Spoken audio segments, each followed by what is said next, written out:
Hello everyone, this is Sean Taylor, Field Application Scientist Manager for GenScript in North America.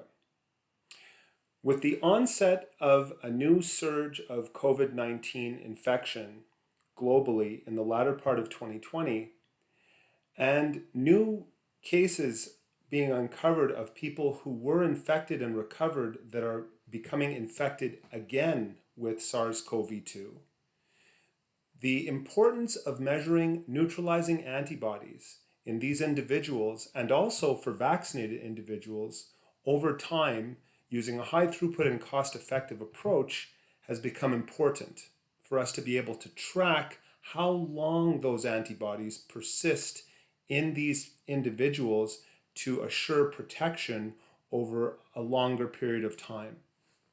So a number of topics to go over in this talk, but I promise it will be painless and easy to understand.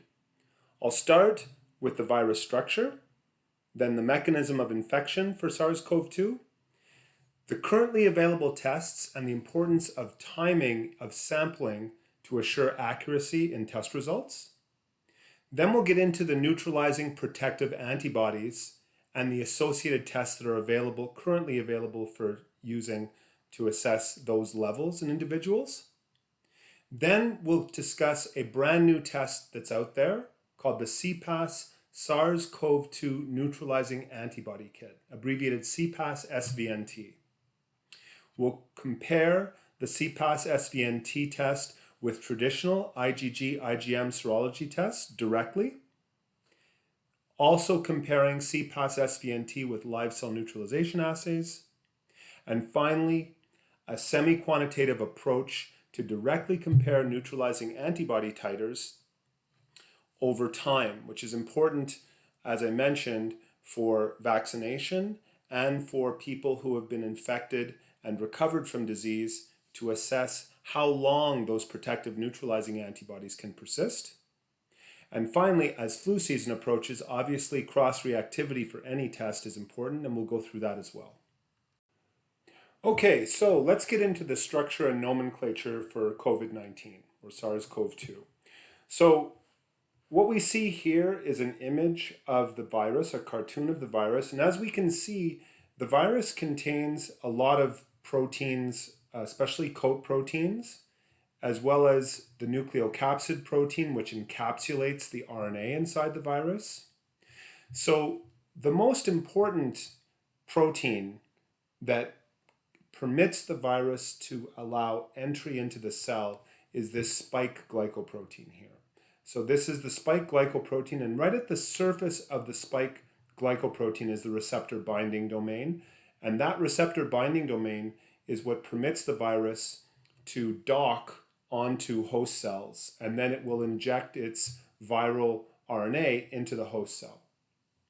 Now, we did record a YouTube video which describes this in more detail, so if you wish, you can get more information on this through here.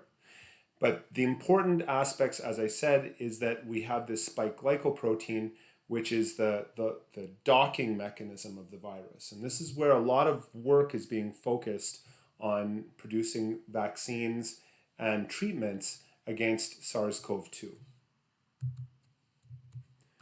So, how does the virus dock? So again, as I mentioned, what we have here is a cartoon image of the virus, and we have the spike glycoprotein in red and yellow here.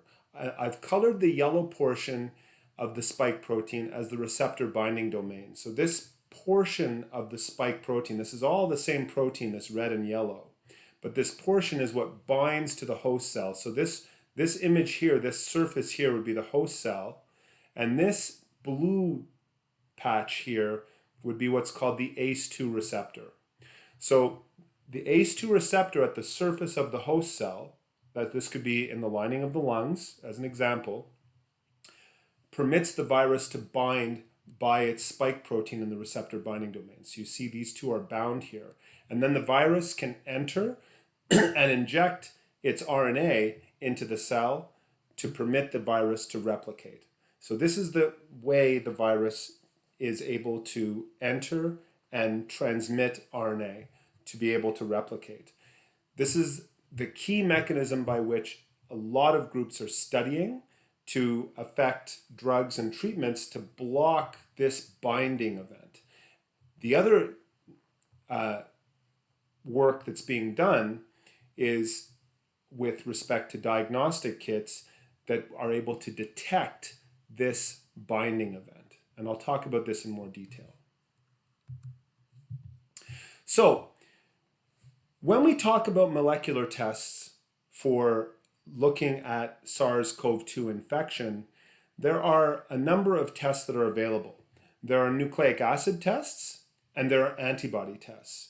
And these tests are dependent on the timing of sampling. So if we look here at this graphical image here, we see that when we look at the onset of symptoms, so this is time, and the first part of the time is when you were first infected, and then we have symptoms that start to come out of being infected.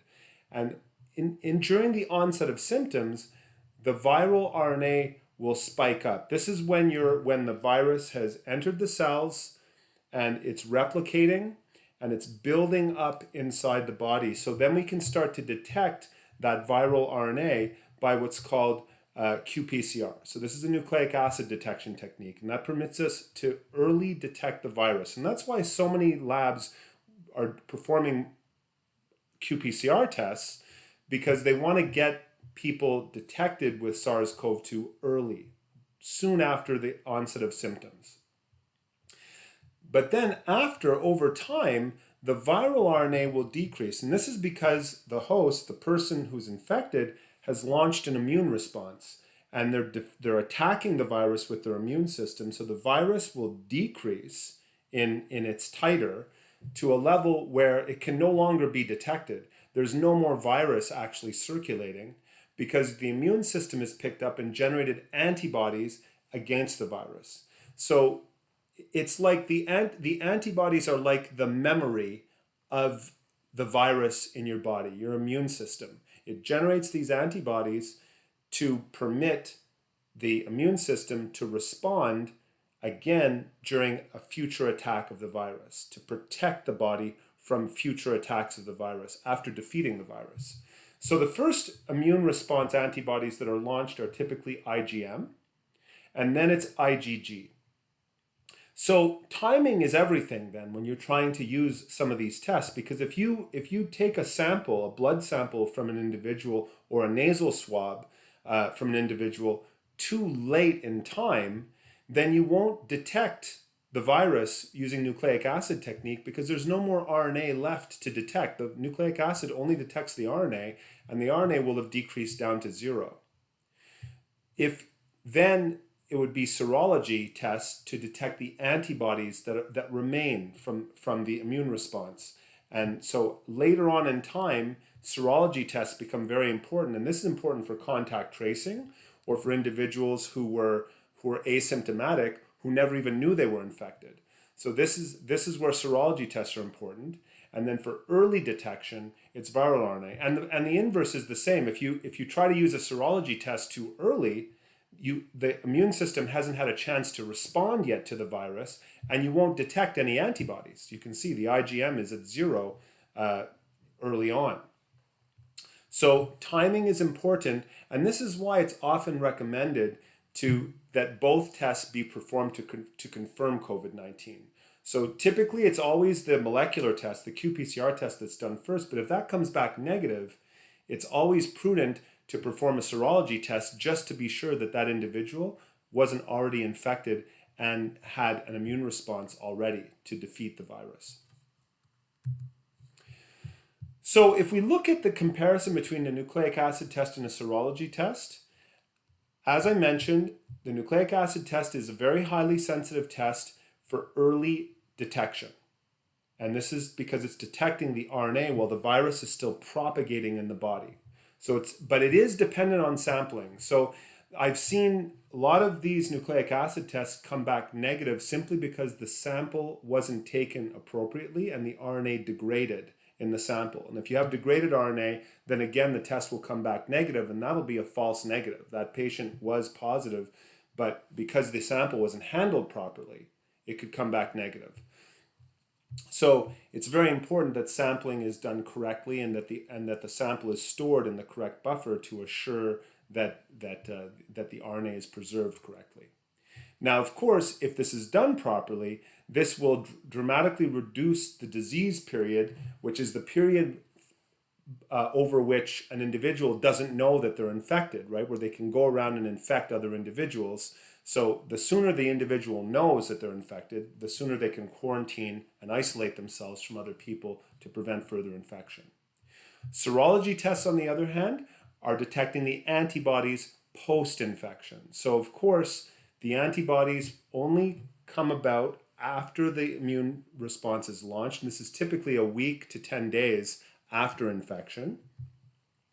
But the antibody test could be positive when the nucleic acid test is negative, and that's because the patient has already launched an immune response, defeated the virus, and all that's left is the antibodies as opposed to the RNA. So again, this permits asymptomatic individuals to confirm post-infection, and it also permits contact tracing. So for individuals who didn't know they were infected, they can then go back and contact trace all the people they came in contact with to assure that those people remain isolated. So these are complementary tests. As I mentioned before in the previous slide, if the molecular test comes back negative, it's always a good idea to perform a serology test to just assure that that individual hasn't already been infected and has launched an immune response. So now let's get into neutralizing antibodies. So neutralizing antibodies are the antibodies that are part of the immune response, that are launched during the immune response, that can block the ability of the virus to bind to the ACE2 receptor. So these antibodies will specifically bind typically to the spike protein, and typically even very specifically to the receptor binding domain right at the tip of the spike protein to block the virus from binding to the ACE2 receptor. So here we have the lipid bilayer of a cell with the ACE2 receptor in pink, and the virus is binding here because there's no neutralizing antibodies, which permits the virus to bind, and then the RNA will be injected in the cell, and the virus will replicate. However, if a patient has already been infected, they've launched an immune response, typically they'll generate neutralizing antibodies, which will bind and block the ability of the virus to bind to the ACE2 receptor, and therefore the virus can't replicate. So you are protected from the propagation of the virus and infection. So the two most common pre-existing neutralizing antibody tests are the virus neutralization test, abbreviated VNT, and the pseudovirus-based virus neutralization test, abbreviated PVNT. Both of these tests require working with a virus, either the live SARS CoV-2 virus in the case of VNT, or a pseudovirus, which is a lentivirus typically, that's expressing just the spike protein of SARS CoV-2. So this would be an innocuous virus. In the case of the VNT, because you're working with live virus, it requires a BCL3 level containment facility, which means protective equipment, skilled technicians who work in this kind of environment with highly dangerous biomaterial, and expensive, time-consuming, laborious process. In the case of the PVNT assay, where you're working with an innocuous lentivirus that's just expressing the spike protein of SARS-CoV-2, this is a safer way of working with a live virus, and therefore doesn't require a BCL2 lab because there's no risk of infection, but it still requires working with live cells and live lentivirus, which is still time-consuming and laborious. So in both cases, you have the virus, whether it be a live virus or lentivirus, incubating with the sample, the person who's been infected previously with SARS-CoV-2, and if that sample contains neutralizing antibodies, then those antibodies, as we see here, will bind on the outside of the virus and prevent the virus from binding to the ACE2 receptor in cells that are transfected with that receptor. That's illustrated here in orange. So we can see the neutralizing antibodies prevented the virus from binding, and therefore we get no signal. In the case where we don't have neutralizing antibodies, then the virus can bind to the ACE2 receptor, as we see here, and then we get a signal. Now, there are a number of these live cell tests. In some cases, the signal is a light-emitting signal, so we see here luminescence. In other cases, it's called a plaque-reducing or foci-reducing assay, where we get more or less plaques depending on how much neutralizing antibodies are there. In all of these cases, though, for both VNT and PVNT, it's a laborious test requiring a lot of time and or a biosafety level 3 lab. In a newly invented test, we have the cPass SARS CoV-2 neutralization antibody test. So this is a GenScript product, and this is an innocuous, easy, straightforward ELISA-based assay. Now, I'll discuss it in more detail in the next slide, but suffice to say that because it's an ELISA-based test in 96 wells, it's way higher throughput than these cell-based assays. And it only requires 1 to 2 hours to perform the test with basic reagents in a biosafety level 2 lab. So very easy test to do. It's your typical, straightforward ELISA test. So how does the cPass SARS CoV-2 neutralization antibody test work? What we've done with this test is we've purified the components, the key components involved with docking the virus to the ACE2 receptor. So we're focusing in just here at the docking site. And what we've produced is the purified very tip of the spike protein, which is what's called the receptor binding domain. So the domain of the spike protein that locks on to the ACE2 receptor, which is depicted here in brown. And we've conjugated that receptor binding domain to horseradish peroxidase, which is what we're using as our signal generating molecule in this test. We've also purified the cytosolic domain of the ACE2 receptor of the cell, which is depicted here in green. And we've coated ELISA plates with the ACE2 receptor, as you see here, and we've produced a solution of purified receptor binding domain conjugated to horseradish peroxidase. So if we have neutralizing antibodies, which are depicted here in red, and then non-neutralizing antibodies, which are depicted here in blue, let's say from infection, we generate some of each.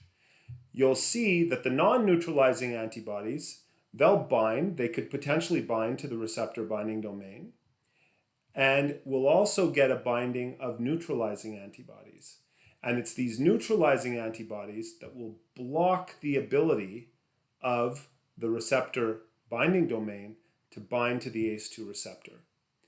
If it's blocked, then we get no signal.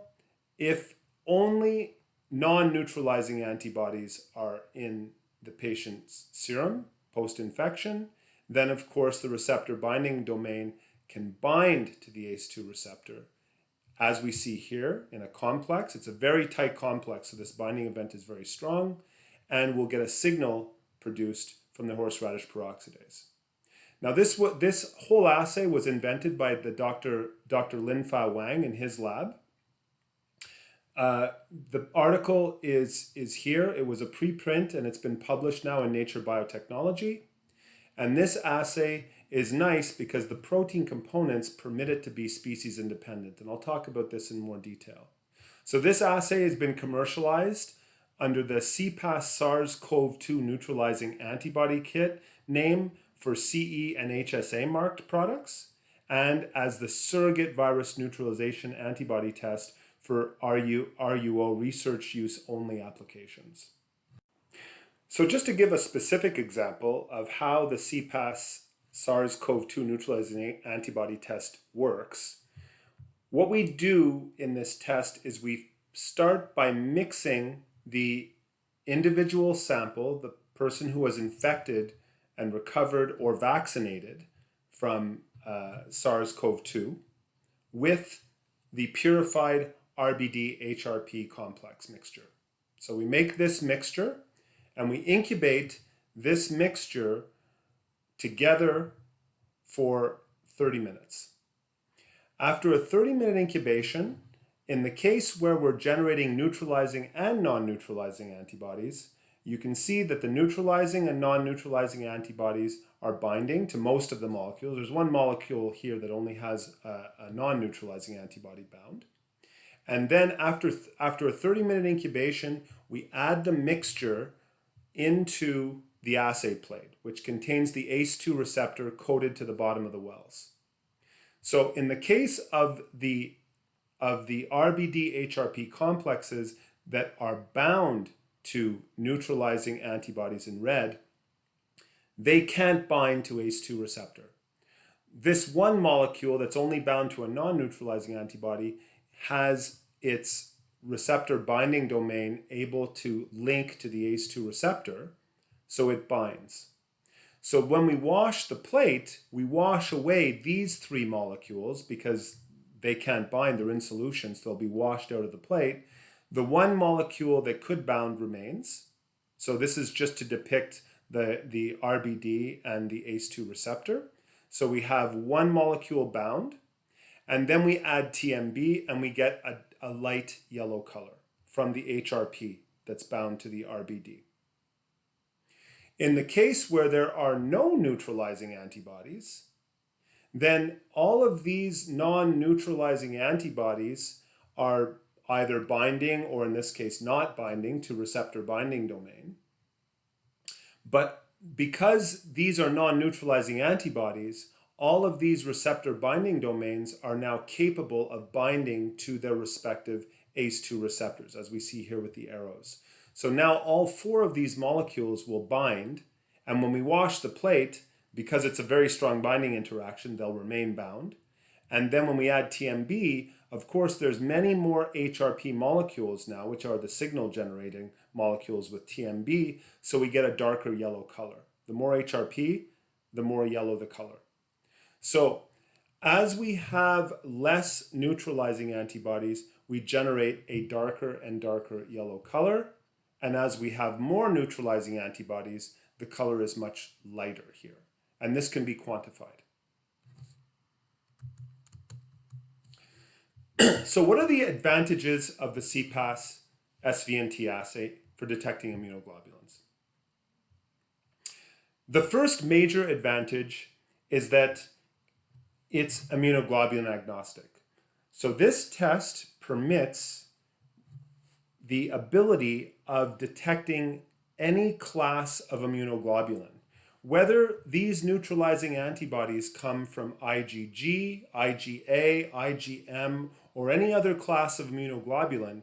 It doesn't matter. They'll bind to the receptor binding domain and block the interaction to ACE2 receptor, and we'll be able to measure this in terms of the TMB signal.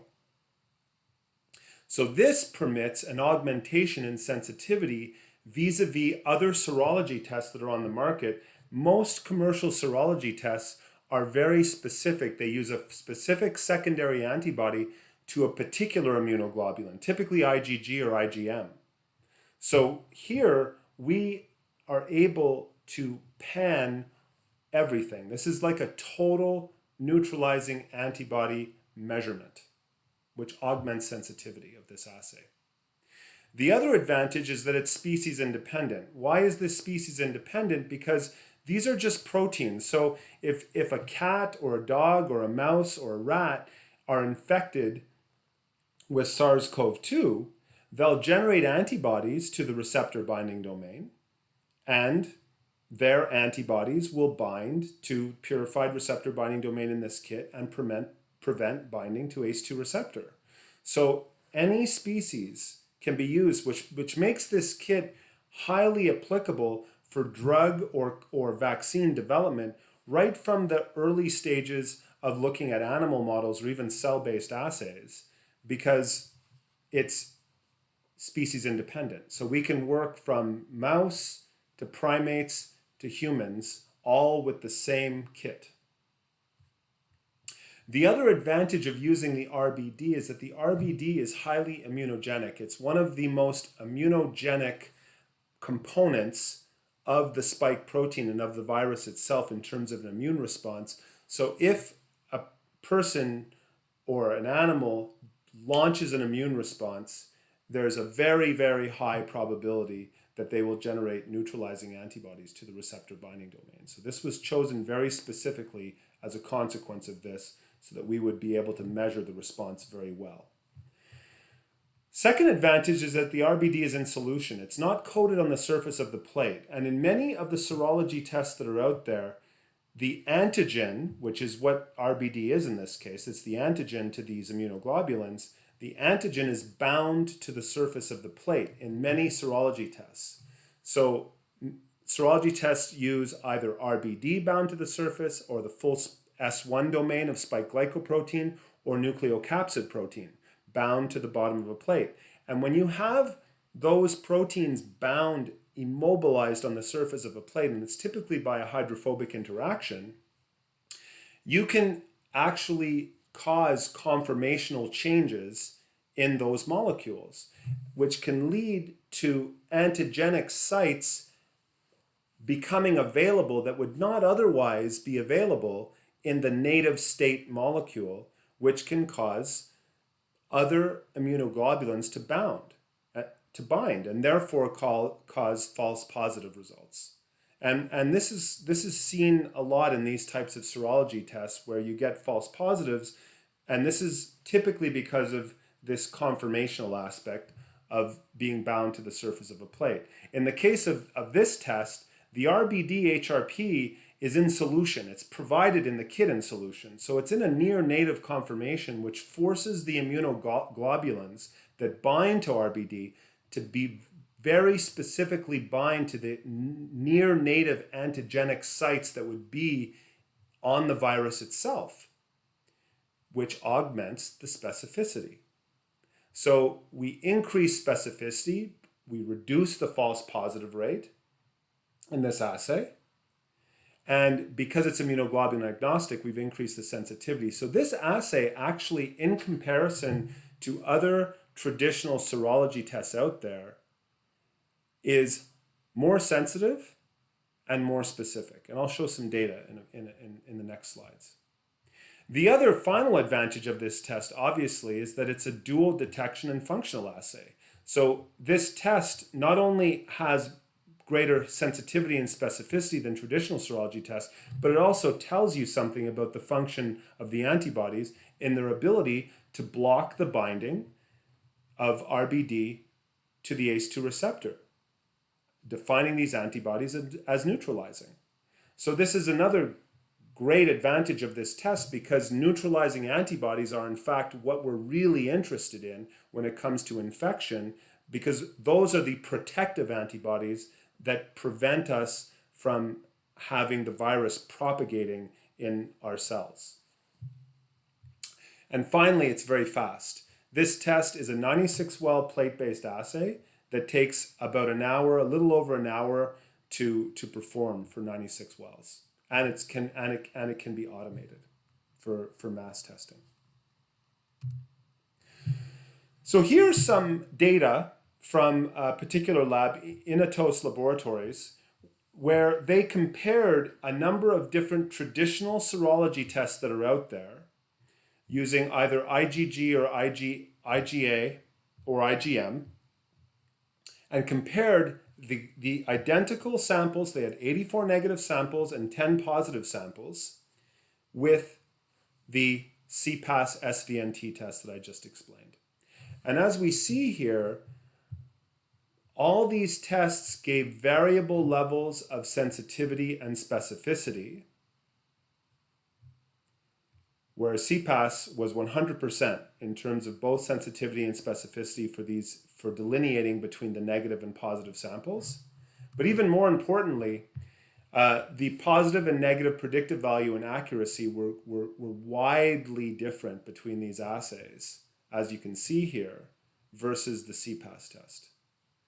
So this is data from an independent lab that was testing the kit that wanted to compare and assess to pick a kit that gave them the best results. And cPass definitely showed this.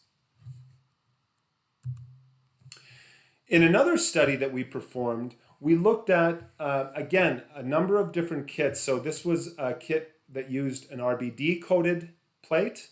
This was a kit that used spike S1-coated plates and nucleocapsid-coated plates.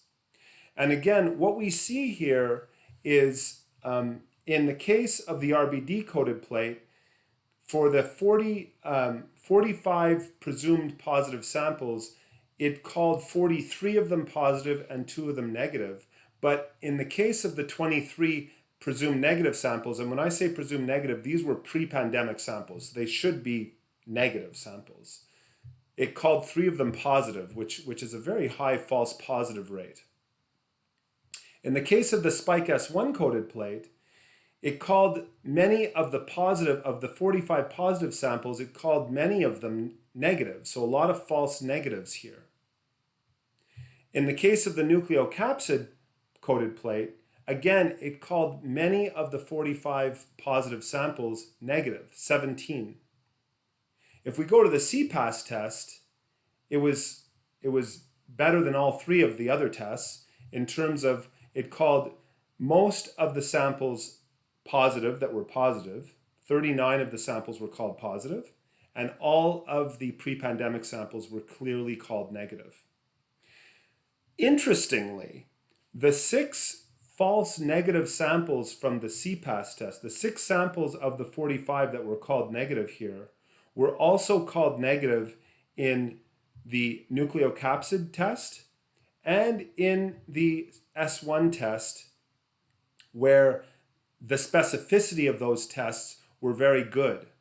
So our suspicion is that these 6 samples were either samples that didn't seroconvert, or they were samples that were called falsely positive by qPCR. So these were presumed positive by qPCR, and there is some controversy out there with qPCR testing in terms of what the cutoff is used to call a sample positive or negative.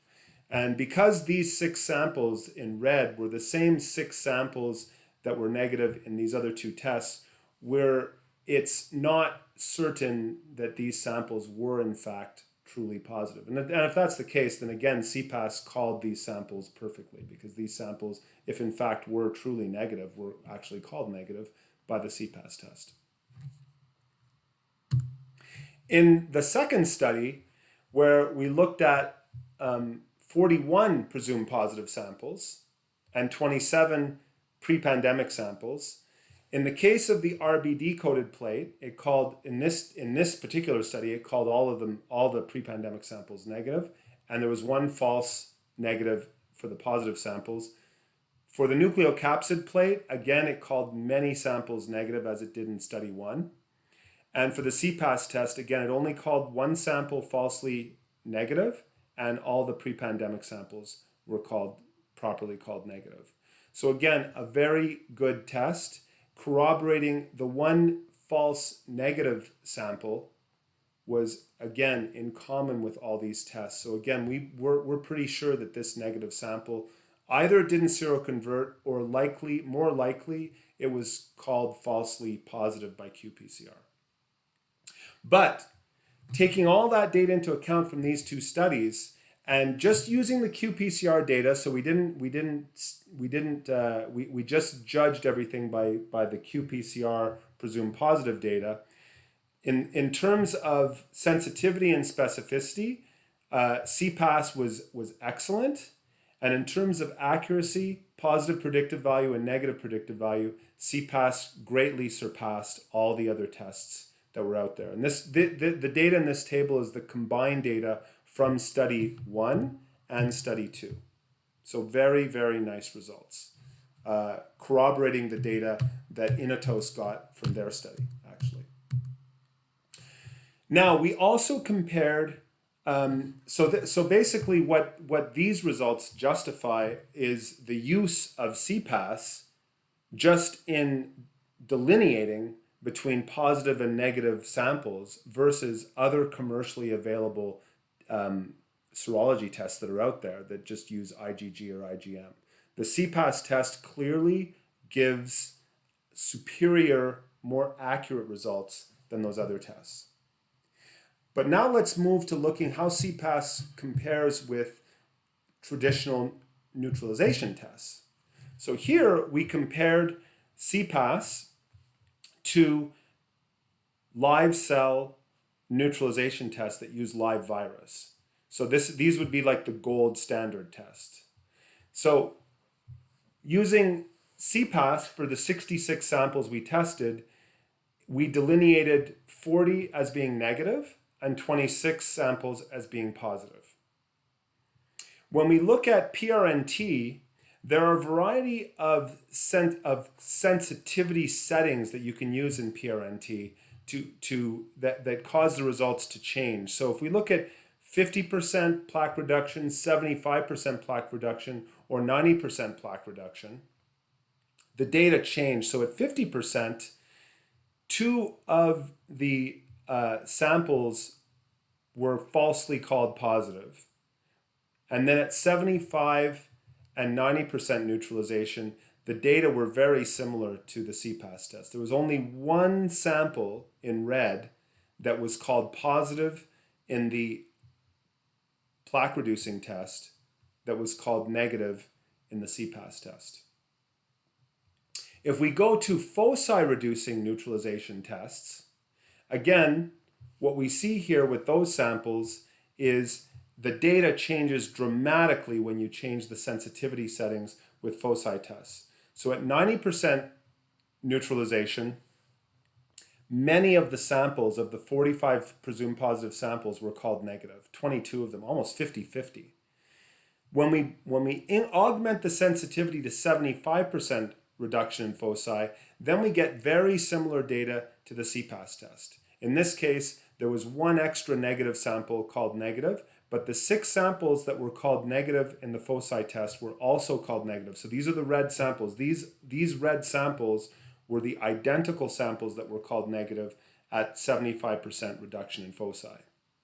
If we go to only 50% reduction in foci, it calls all the samples positive. So again, what we think here is that the cPass test can actually be used to help calibrate some of these live cell tests, where by using cPass, we know that at 75% reduction in foci, the results are accurate here. So it's another advantage of the cPass assay, actually. So very nice data corroborating live cell tests with cPass, and a message of caution as well with these live cell tests, that you have to be very careful as to which level of sensitivity is used in these tests, because depending on the level of sensitivity, the data can either change dramatically, as we see here with the foci test, or it can still change significantly with the plaque reducing test, where 2 samples became positive by using a lower sensitivity setting. So not only does the cPass SVNT kit provide superior and more accurate data for delineating between positive and negative SARS-CoV-2 infected individuals versus traditional serology commercial tests that are out there, it can also substitute or at least complement live cell neutralization tests to determine whether samples have neutralization antibodies. But even furthermore, this test can be converted to a semi-quantitative analysis to assess neutralization antibody titers between infected individuals. And this is really important now that we're looking at vaccination, where we want to assess how the vaccine affects the titers of neutralizing antibodies generated between individuals, and what cutoff of titer offers protection versus no protection to the disease. So here we can finally use this assay to assess these differences. So the way we do this is with a neutralizing monoclonal antibody that we provide separately with the kit. And we produce a standard curve with that monoclonal neutralizing antibody, starting from 150 nanograms per mil in a 1 and 2 dilution series. And we generate the absorbance data from the kit with this standard curve, as well as the percent inhibition values, which are calculated from the quantitative instructions that we provide to people who want to run this assay semi-quantitatively. These data are then plotted on graphically in a graphical representation of OD450 versus percent inhibition, which should generate a nice linear relationship. And this is to assess where the OD value is that gives a 30% inhibition, which is the cutoff between negative and positive samples. So we just want to know this to determine what the upper limit of the quantitative range is when we're plotting our actual samples. The lower limit of the quantitative range is where the sample dilution curves start to go into their lower plateau. So for this particular plate, the upper limit is 1.2 and the lower limit is 0.25. So what we're looking for are data for our individual samples that fall in this region between 0.25 and 1.2.